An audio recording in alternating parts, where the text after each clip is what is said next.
on today's StoryBeat. What I say to almost everyone is the same thing. You have to take your time. You can't rush. I got a lot of advice from my dad, and he would tell me this one thing. He'd say it takes about 3 to 5 years to write a good book. You have to do it slowly. You have to take your time. You have to be careful. You can't rush. And I've learned through trial and error how right he was. This is StoryBeat with Steve Cuden, a podcast for the creative mind. StoryBeat explores how masters of creativity develop and produce brilliant works that people everywhere love and admire.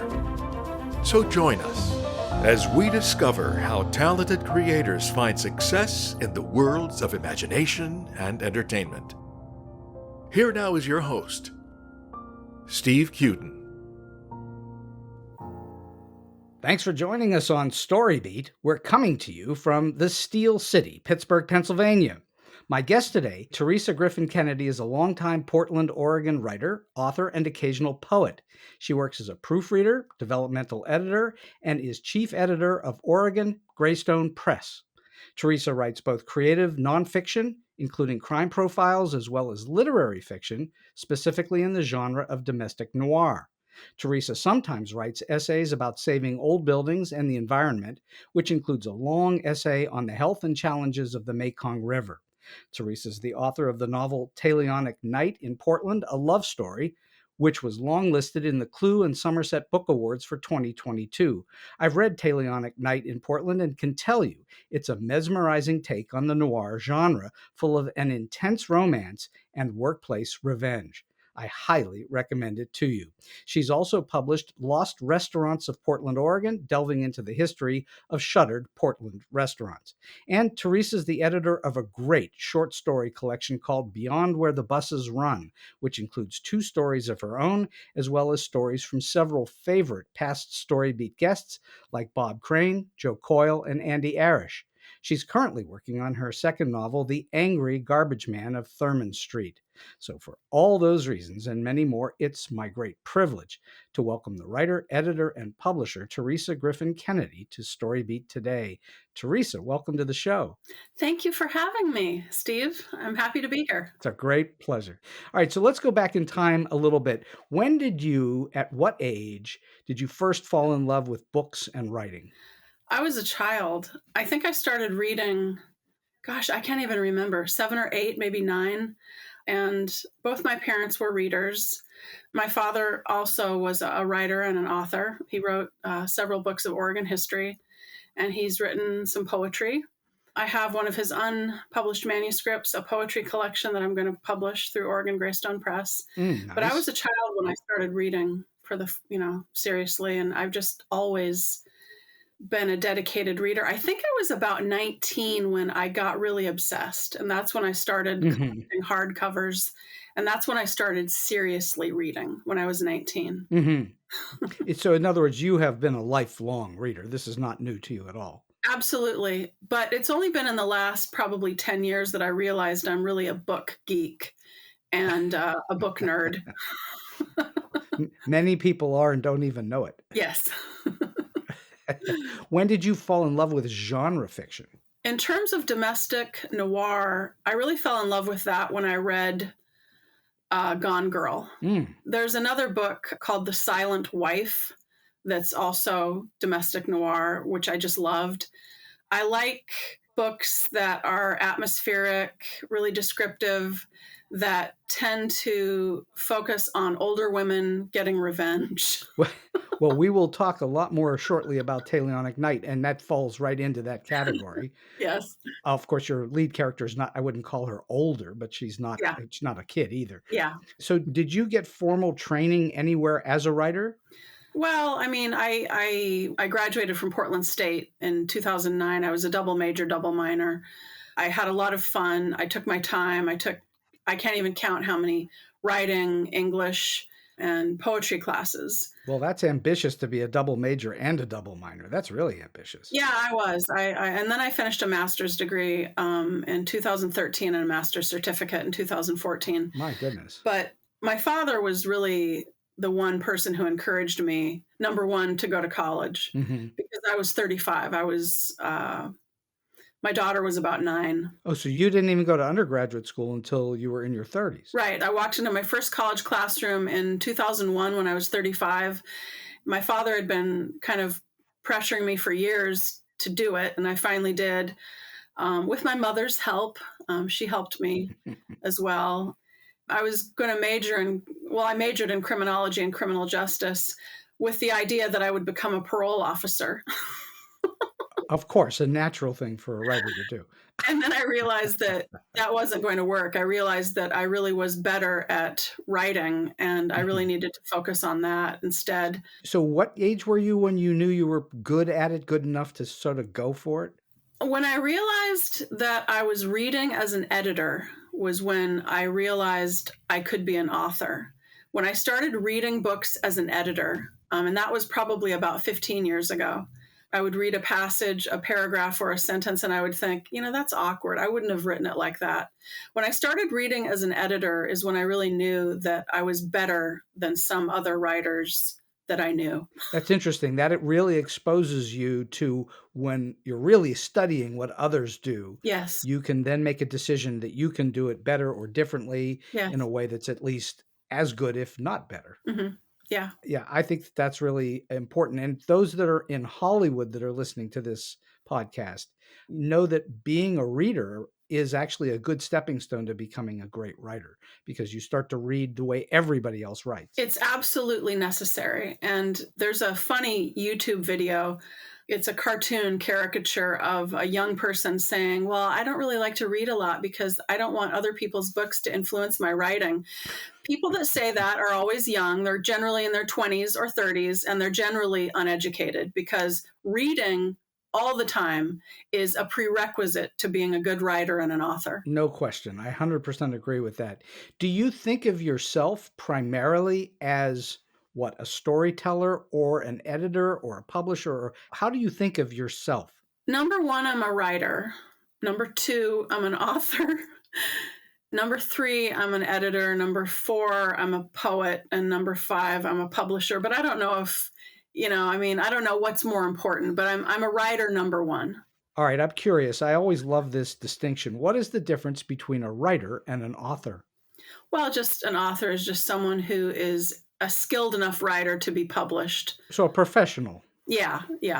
Mm-hmm, mm-hmm. What then for you when you're looking at work or you're thinking of ideas for yourself, whether you're thinking of your own work or the work of others that you're going to work on, what for you makes a subject worthy for you to spend your time on? I'm a formalist, and I really like formalism when it comes to literary fiction. I really like condensed language. I don't like kind of casual language. I like language to be really condensed and to pack a punch.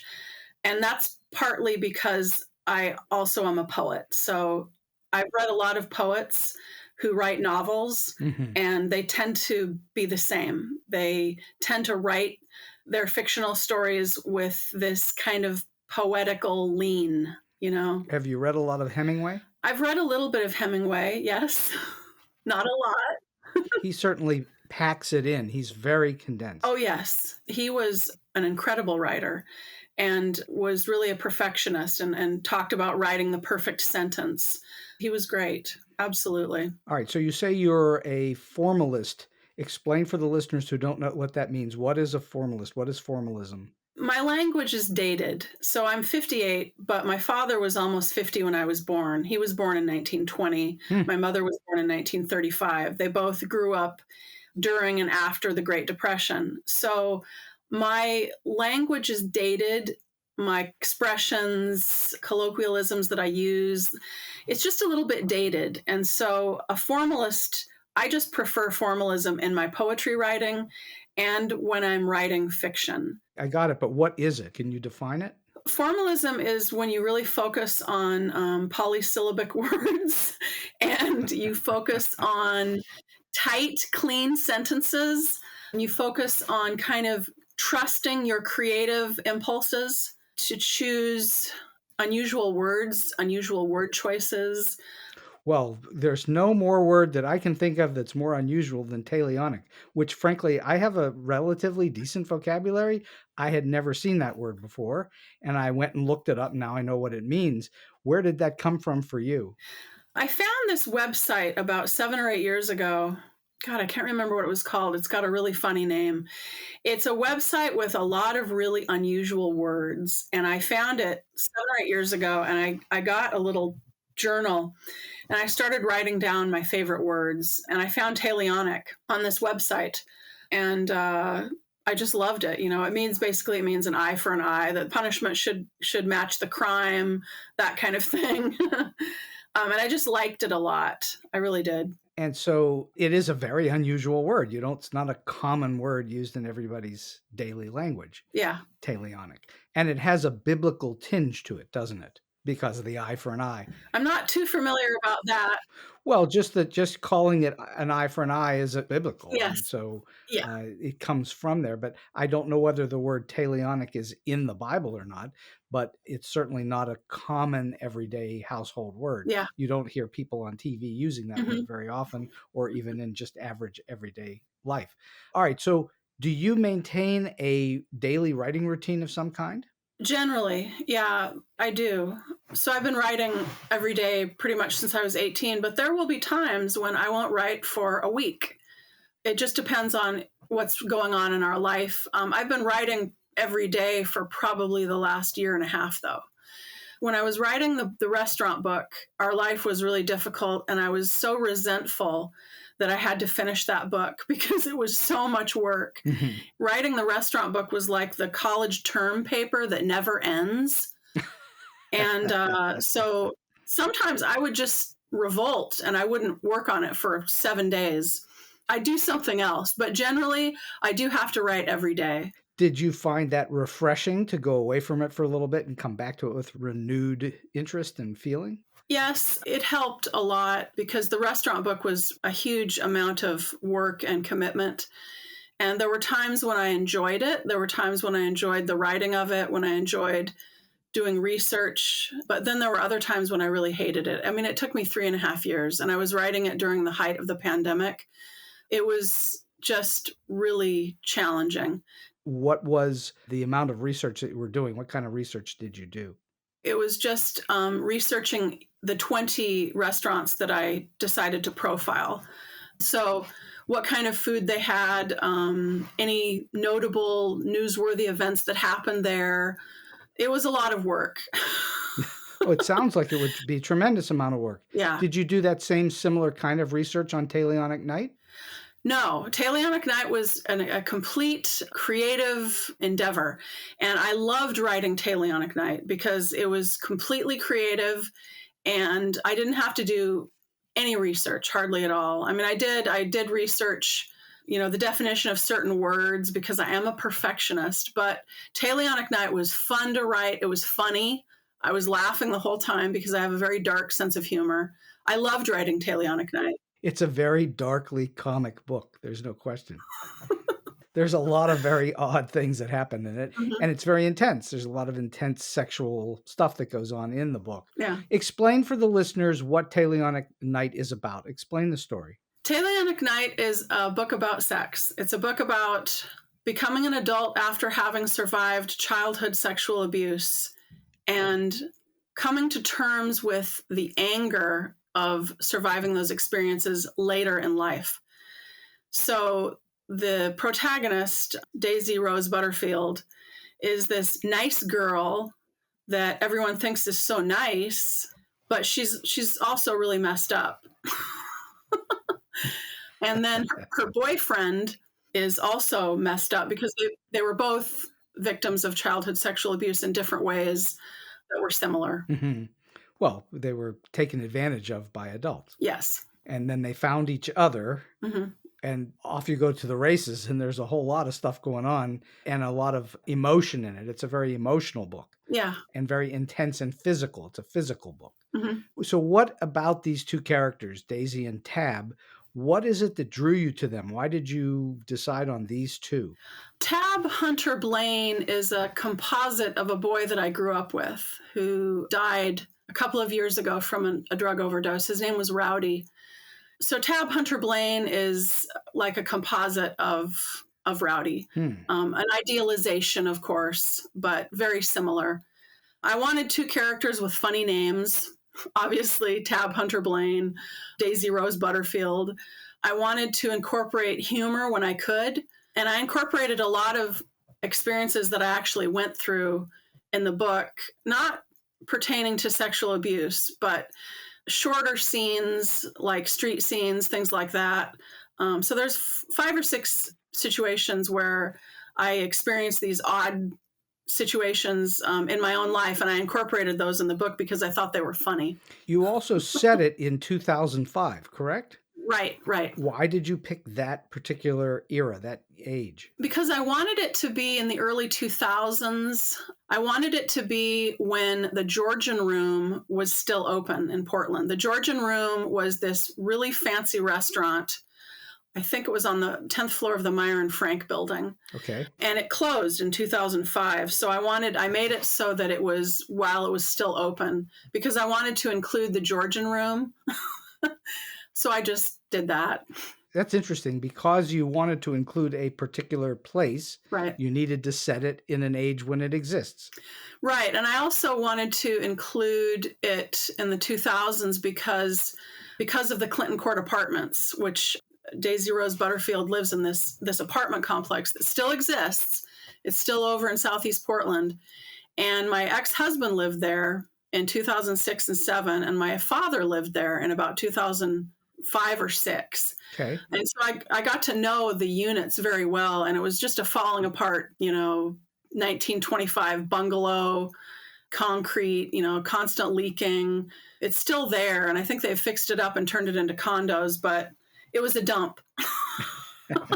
Now, someone who's never been to Portland, which would be the majority of everyone, right, would not know about that particular building. So you had to describe it in a way that it made some kind of connection with people as they were reading. Right. I think everybody knows, I shouldn't say that everybody, but most people will know of places that are falling apart or decrepit or whatever. So that's what you were describing, yes. Which then becomes a character in itself, doesn't it? Mm-hmm. Yes. And I believe firmly in the old adage, write what you know.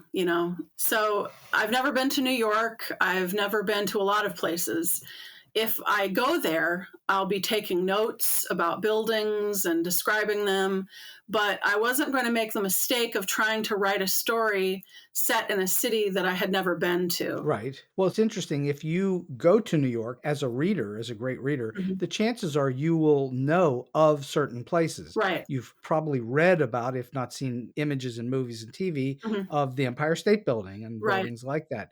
So those will be somewhat familiar because it's a big, famous city. Right. Portland is a well-known city too, but not as well as a New York or Chicago. Right. And so your ability to then describe that is very important. Now, this was not a detective story. It wasn't a mystery, really, but you wrote it, like you say, tersely.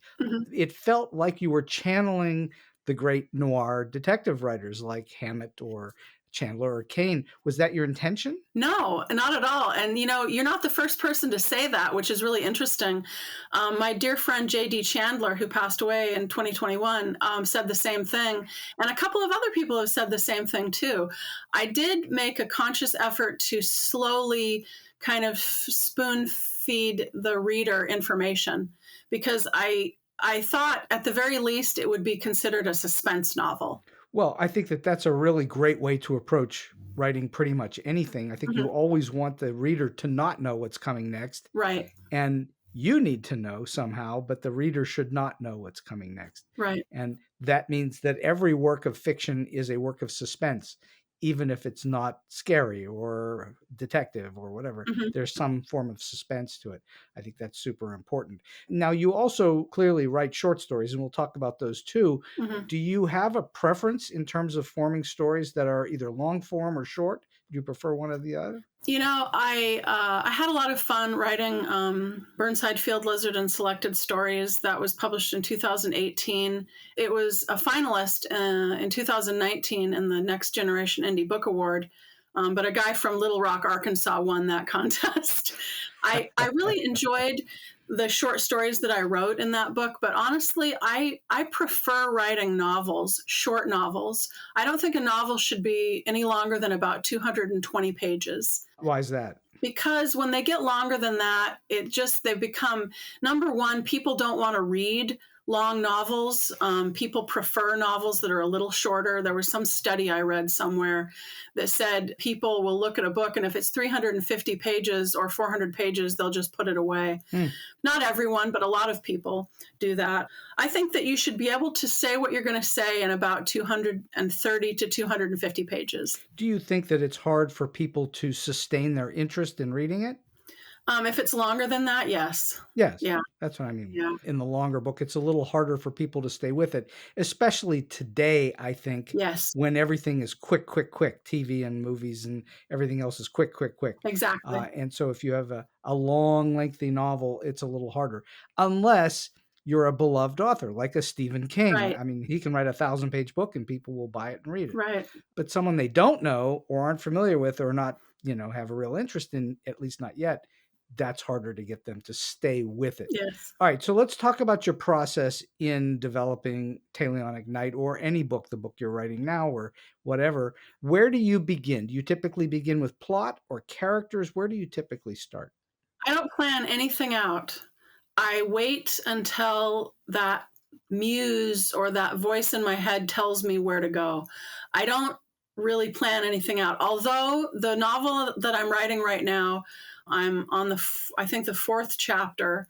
It's called The Angry Garbage Man of Thurman Street. Okay. I did actually sit down and I did write a really generalized outline, but I tend to just come up with an image or a scene, and then I write that out, and then I wait. For example, Talionic Night, I didn't know how it would end. I didn't know that it would end up with her flipping out at her boss's office, trashing her boss's office. I never saw any of that happen. And while I was writing Talionic Night, I was writing the restaurant book. I wrote Lost Restaurants of Portland, and I wrote Talionic Night simultaneously. And it took me about 3.5 years. So that must have been both somewhat daunting and yet in a weird way probably helpful that you were doing 2 different things at once. Yes. Talionic Night helped keep me sane and enjoy writing, even though it's so crazy, because the restaurant book was just really frustrating. Well, the restaurant book, which I have not read, but I can only imagine that it was full of detail and specifics on things that actually exist, and you have to get that right, versus Talionic Night, which was just free-form fun. Yes. You were just having fun at it. So I can imagine that writing one over the other is a very different experience. Do you feel like you'll ever write another book like the restaurant book? Yes, I've already started it. It's called A Second Helping, Revisiting Portland's Lost Restaurants. And I started it because all these people that I know in Portland were like, oh, you have to write a second book. And writing the first book taught me how to do it, because the history press doesn't really give you much instruction. So I kind of had to figure out how to do it on my own, but now I know how to do it. And I really did enjoy writing the restaurant book. It was fun. I did my very best, but it was also frustrating. Do you find that there are a lot of readers of it outside of Portland? I'm not sure, but I know that people have bought it for their friends and family, because I used a lot of quotes from people in Portland that I know. And so people have bought it as gifts, and it still continues to sell really well. Well, that's the kind of coffee table book that people would buy and give to friends. Yeah. As something, as a curiosity. Well, I ate in that restaurant. Yeah. And I remember that. Do you remember eating there? That kind of thing. Mm-hmm. Of course. All right. So how do you develop character? What do? You came up with Daisy and Tab and these various other characters. Do you have a process for actually developing the characters, or is that also you're just waiting for it to appear to you? The process is basically some things I learned when I was at Portland State. Developing character means you don't describe their physical appearance excessively, but you will describe certain things. You include quirks. You include things that they do. You have to include, the 5 senses. eating, smelling, tasting things, touch, details regarding the five senses kind of helps develop character. Especially when you get to the sexual scenes, Yeah. there's a lot of intensity to the way that they feel about one another and how they feel about themselves. Yeah, and when it comes to sex, I wrote an essay a few years ago called Sex Writing and Literature. I was doing research because I was thinking about writing Talionic Night, and I knew that it was going to be a book about sex. And so I started doing all of this research, and I found this thing in England called the Bad Sex Award. That sounds very British. Oh, totally. Totally British. So they have this thing called the Bad Sex Award. I think it's defunct. I don't think they do it anymore. But every year they would choose either an English or an American writer who had written a particularly heinous sex scene. And some of them were definitely bad. What I learned is that really male authors, perhaps with the exception of D.H. Lawrence, don't really write sex very well. I think that women authors write sex better, but that's just my opinion. Talionic Night is really an example of hyperrealism. There's nothing kind of romancy about it. It's pretty freaky. I've learned that if you write about sex in an honest way, and you don't focus on the appearance of genitalia, number one, that's always a bad mistake.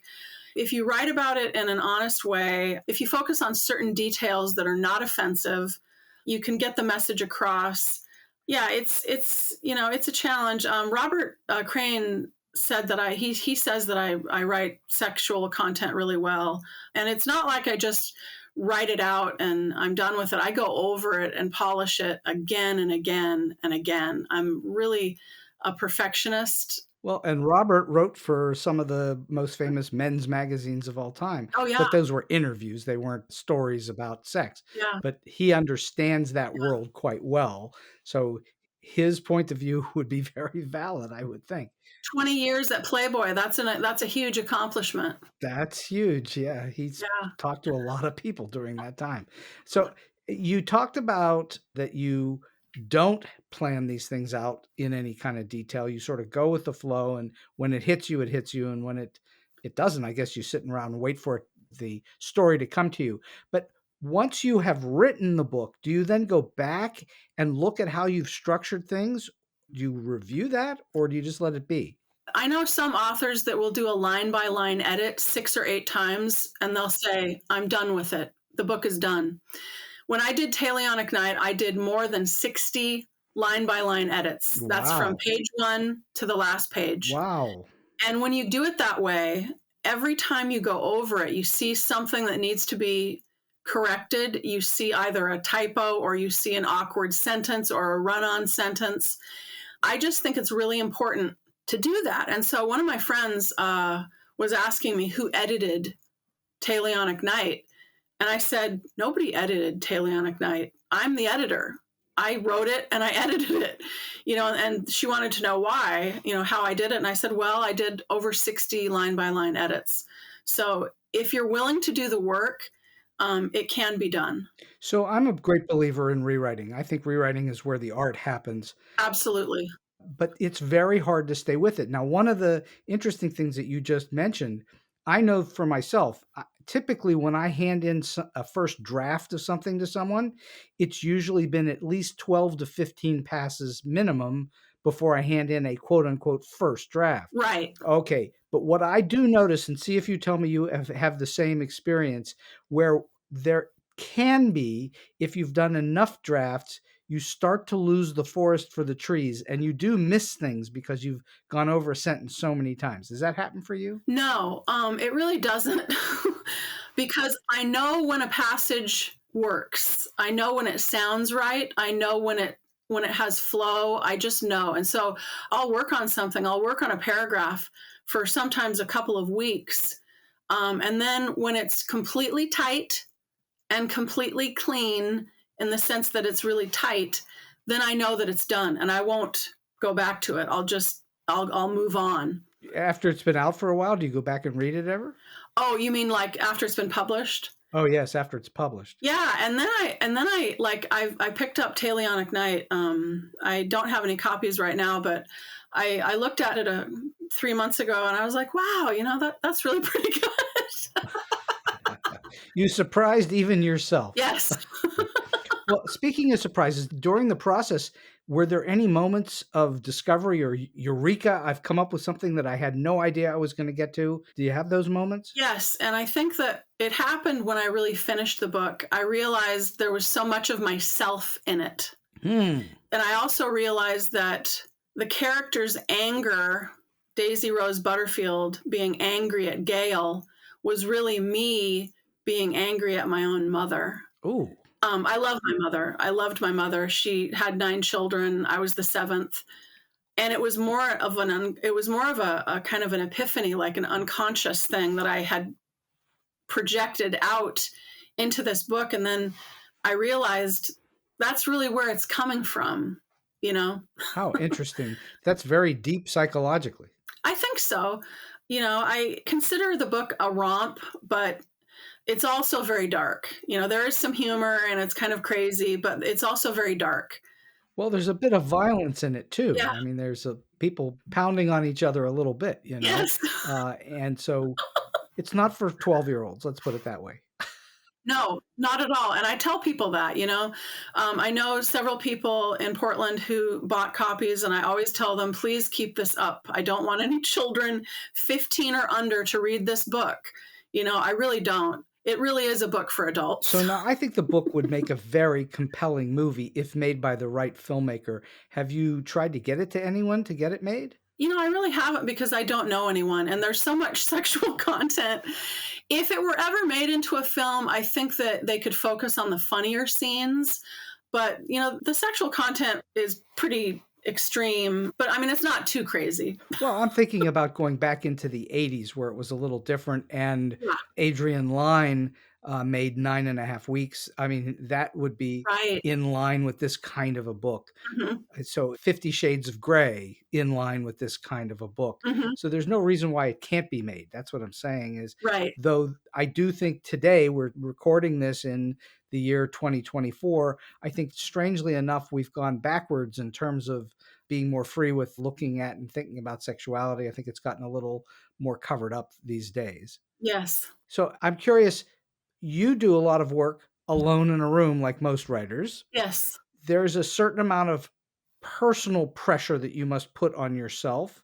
And then the business itself has a certain amount of pressure to it. Mm-hmm. And either you handle it well or you don't. Some people do, some don't. I'm just curious what you do to handle pressure in terms of self-imposed pressure or pressure from others. Well, nobody really pressures me. That was one of the reasons that I was so frustrated with the restaurant book, because I had to ask 3 times for an extension. They wanted me to finish this book in a year, and it wasn't going to happen. And I resented the fact that they wanted me to finish it quickly, because I have standards, and I knew that it would not have been a good book if I had thrown it together in a year. I needed 3.5 years to polish it. In terms of pressure, really the pressure is just dealing with daily life and then finding the time to write, which I always do every day. I mean, my daughter's in her 30s. My husband is 88. He's almost 30 years older than me. And we have cats. We have 2 little dogs. So just dealing with the day-to-day in terms of taking care of the house, and then coming in here in my little sanctuary and finding the time, which I do every day, to write. Like yesterday, I spent 10 hours in here polishing my book. That's a lot of time writing. Yeah, but it's when you love it, when you love what you're doing, the time just goes by so quickly. Do you get in that zone and you lose track of time? Yes. I think they call it flow. It's called flow. Flow, the zone, there's all kinds of different. The zone. You just get in there and you look at the clock, and it says it's like 5 p.m. and then you look an hour later, you look at the clock and you think it'll be 6 o'clock, and it's like 11 o'clock, and you're like, where did the time go? Exactly right. That's the best when you get into that flow or zone. That is like the best. Yes. Because things just happen in that moment. You lose total track of where you are in time. Yeah. And that is a wonderful thing when that happened. So let's talk about being an editor, because you've done a bunch of that too. Tell listeners what an editor does beyond just fixing sentences. Well, I can proofread, which is just really minor changes. And I've done that. I've had editing jobs for other writers and authors where I've proofread and proofed their manuscript. I've also worked as a developmental editor, where you actually write in content and you do a little bit more. I do that a lot for my husband's books because he will leave out certain details and I have to flesh out passages.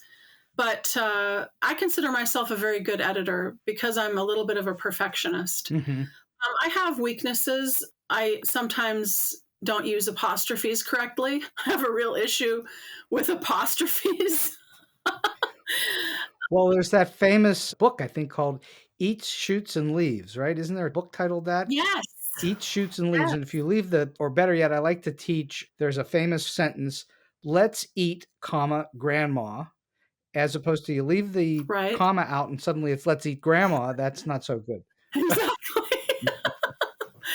There's another great book called The Transitive Vampire, which is about grammar. Great book. And then, of course, there's Strunk and White's The Elements of Style, which I have a wonderful copy of that, a hardcover. Describe the process of working with a publishing house. I only really did it one time, which was the History Press for the restaurant book. Okay. Because I handle everything in terms of Oregon Greystone Press publishing books. But it's difficult because, they had a timeline. They wanted me to finish this book in a year, and I couldn't do it. I couldn't finish it in a year, the restaurant book. It's difficult working with a publishing house because they call the shots. They decide what the title is going to be. They decide, they make a lot of decisions. They were actually pretty good to me in terms of allowing me to have input on the cover. They designed, I think, 3 or 4 covers, and I chose the cover that had the yellow. And it's just a challenge working with a publishing house because publishers are also editors, and so they call the shots. Sure. Just like when I'm doing a book to be published by Oregon Greystone Press, I have to call the shots. That's your own imprint. Right. Yeah. Because, I'm 58. I'll be 59 in a month or so. I've been writing since I was 18. I've been writing for over 40 years, which is longer than some kids have been alive. For sure. And so, there's a couple of young writers. Number one, I've helped a lot of young writers by editing their work for free. I've done that many times on the internet without tooting my horn about it. I've just done it behind the scenes because I think it's important. But there were a couple of young writers who challenged me about what I was doing, and I had to explain to them that I know more about writing and editing than they do. Sometimes you just have to say it,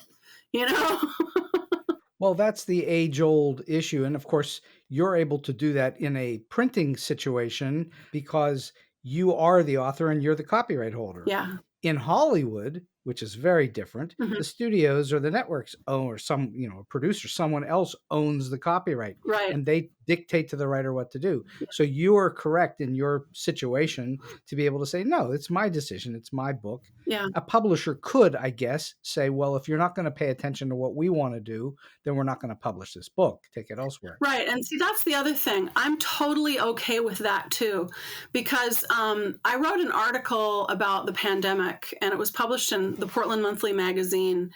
And the woman that helped me with it, her name is Margaret Saylor. And, I wanted to write this article. It was just a short article about the pandemic and about how my husband and I had tried to get to a prison to visit a relative in prison and how we couldn't because of the pandemic. So I asked her for a lot of instruction. I wanted her to just tell me, what do you want me to focus on? And she was able to give me a lot of really good instruction. I just did what she said. I had no problem with that. So you have to be able to collaborate with people. You have to be able to work with people. You have to be flexible. There are some things that, as an editor and a publisher of Oregon Greystone Press, there are some things that I have to do. I have to make a decision on myself.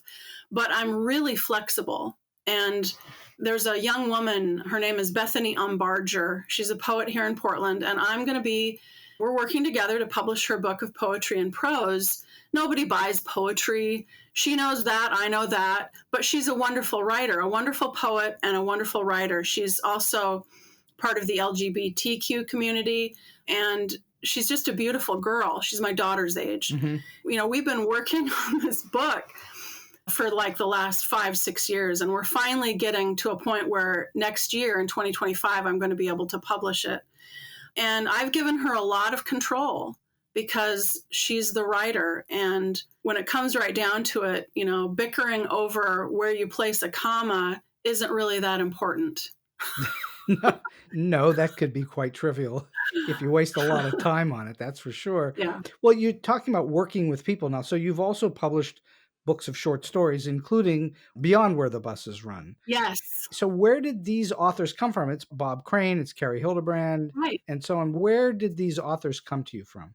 Well, the project started out, I wanted to put together an anthology of short fiction. Okay. So I did a shout out in Portland and asked Portland writers that I know if they were interested. No one responded. Oh. Bob was the first person to respond. Robert Crane. Bob Crane to his friends. So I call him Bob and I call him Robert, sure, simultaneously. But he sent me a message and he said, I've got this story. I'd love to contribute. And I was like, all right, good. Yay. And so Bob, because he knows everybody, he got in touch with Christopher Fryer. He got in touch with Joe Coyle. He used some fiction from his late wife, Carrie Hildebrand. And I had started out wanting to call the title of my short story in the book, which is Squirrely Conversation Outside Bishop's House. It's still on Facebook. I'm putting together this anthology. Who else wants to contribute? It's called Squirrely Conversation Outside Bishop's House. And I wasn't even finished with the story yet. And so he was the first to contact me. And then he got me in touch with Joe Coyle and Christopher Fryer. And also his niece, Megan Behar, wrote a short piece. And then he got me the information regarding Carrie's short stories. She passed away. She was his first wife. So we put together this really fabulous book. And I wanted Joe and Christopher Fryer and Bob Crane to understand that this was a collaboration, that I'm not a control freak. I don't want to rule the world. I take instruction well. And so I said, what do you think about the title? Do you guys have any ideas? Do you want a different title? And so they thought about it and they came up with this great title, Beyond Where the Buses Run. So I was like, that's so great. And then I said, we'll just add stories to the end of it, Beyond Where the Buses Run stories. So people have an idea that it's fiction. Mm-hmm. So we did that, and it wasn't until after the book was published that Robert Crane told me that it was an expression that had been used by Bruce Dern, the actor. Really? Robert Crane had written this book. He'd written a biography of Bruce Dern, and they met with him, and they talked with him, and he used this expression, well, those people that live beyond where the buses run. So that's how he came up with it. And I was like, wow, that's so cool, Well, that is cool that it comes from Bruce Dern. I think that's really cool. Yeah. What would you say is your favorite story from the book, aside from your own? I love that story. And have you read it? I've read it, yeah. I love that story. And it took me about 3 years to finish it. I love that story. Well, there's so many stories in that book that I really love. Christopher Fryer's story is amazing. It's just beautiful. It's a wonderful story about the hunter, I loved Robert's story, Wingding. Wingding. And I remember when I was reading it and I was wondering where it was going. And I was looking for sections of the story that I knew would be reflections of his life. And it kind of comes in the middle when he's describing his father. The character is describing his father as an actor and the makeup he's wearing. And I thought, wow, that's absolutely Robert describing his father. Sure. Bob Crane, 100%. And it was moving, very moving. I also like bussing home to the Crows and Ravens of Ruby Road. Oh, yeah. You like to write long titles, don't you? Yes. I had been chatting with Robert, and he said, you should probably write another story, and I thought, well, okay, I totally just conjured that story. I don't know how I did it, but it was fun writing that story.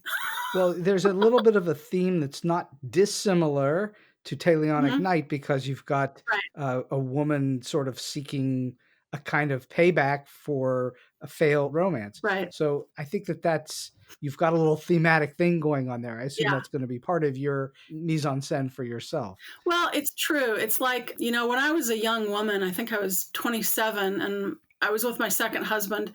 He had an affair with this very complicated blonde woman. Oh. And it was a real nightmare. And it was 1993. My daughter was a year old. It was one of the worst years of my life. And I know that she probably regrets it now. I did several things that I regret now. So I do have kind of a fixation about infidelity a little bit. Well, that's clear. And there's nothing wrong with that if you can make hay with it. That's for sure. Exactly. So I've been having this fabulous conversation with Theresa Griffin Kennedy for close to an hour now, and we're going to wind the show down just a little bit. And I'm wondering, you've already told us all these wonderful stories, not only real, but also non-fictional as well. But I'm wondering, do you have a story that you can share with us that's either weird, quirky, offbeat, strange, or just plain funny? Well, probably the most interesting story from Talionic Night is the section where I'm describing Daisy Rose Butterfield walking down, I think, Fifth Avenue. And this would have been in 2005. So I think it was when the character is outside of this dollar store, this, not a Dollar Tree, but just kind of a 99-cent store. Right. It used to be there on 6th Avenue. And this was actually me. I was walking down. So I used this experience that I had, and I incorporated it into the book. I was walking down the street, and there was a drunk man who was probably in his late 60s. He was tall and thin, and he was walking, and he was wildly drunk and just wild-eyed. I mean, he looked demonically possessed, and I was scared. And I'm walking north on 6th Avenue, and he's walking south. And I just sat down. There's a wooden bench across from this store, and I sat down as he passed me. And he said something I'll never forget, and it's in the book. He's walking by me, and he bellowed, "The more evil you get, the more you enjoy it." And it was really scary. I sat there and I thought, I just know I'm going to use this in some kind of a story or a book. And I went home and I wrote it down. That's exactly what he said. It was one of those things you just never forget. That is frightening to see somebody who's maybe a little bit out of control. And how do you protect yourself at that moment? But somehow he kept going by, I assume. Yeah. I sat down on the bench and I just kind of looked at my phone, and he just walked by, and I made myself small, and he was just looking ahead, and he was just wild. He was an old white guy, just terrifying. Wow. Well, okay. Stay away from those folks. That's for sure. All right. So last question for you today, Theresa. You've shared with us a huge amount of very interesting and useful advice throughout the show, but I'm wondering, is there a single solitary piece of advice that you like to give to those who are starting out in the business, or maybe they're in a little bit trying to get to the next level as a writer, as an editor, whatever? This would be for young writers and young writers who want to become authors. What I say to almost everyone is the same thing. Absolutely don't rush. You have to take your time. You can't rush. I got a lot of advice from my dad when I was in my teens and 20s. He would tell me this one thing. He'd say, it takes about 3 to 5 years to write a good book. You have to do it slowly. You have to take your time. You have to be careful. You can't rush. And I've learned through trial and error how right he was. So my biggest advice would be, absolutely don't rush, because you'll regret. The key is then patience, isn't it? Yes. Yes. Patience. And being patient with yourself, which is sometimes really hard to do. Yes, and also not believing other people when they say you can't be a writer, or why don't you get a regular job? I used to be told that all the time. When are you going to get a regular job? Meanwhile, my father, Dorsey Griffin, was the only person that encouraged my writing. He was the only one. And I'm a writer today because of him. isn't it wonderful that you had that? Yes, definitely. Because a lot of people don't even have that. Mm-hmm. If you're determined to be an artist of some kind, be it a writer or a painter, whatever it is, you have to be self-disciplined and work within yourself to make sure that if you believe in yourself, that you carry forward with your dreams. Yes. Theresa Griffin Kennedy, this has been an absolutely fabulous hour, and I can't thank you enough for your time, your energy, and your wisdom. It's just been terrific talking to you. Thank you so much. This was really fun. And so we've come to the end of today's Story Beat. If you like this episode, won't you please take a moment to give us a comment, rating, or review on whatever app or platform you're listening to. Your support helps us bring more great Story Beat episodes to you. StoryBeat is available on all major podcast apps and platforms, including Apple Podcasts, YouTube, Spotify, iHeartRadio, TuneIn, and many others. Until next time, I'm Steve Cuden, and may all your stories be unforgettable.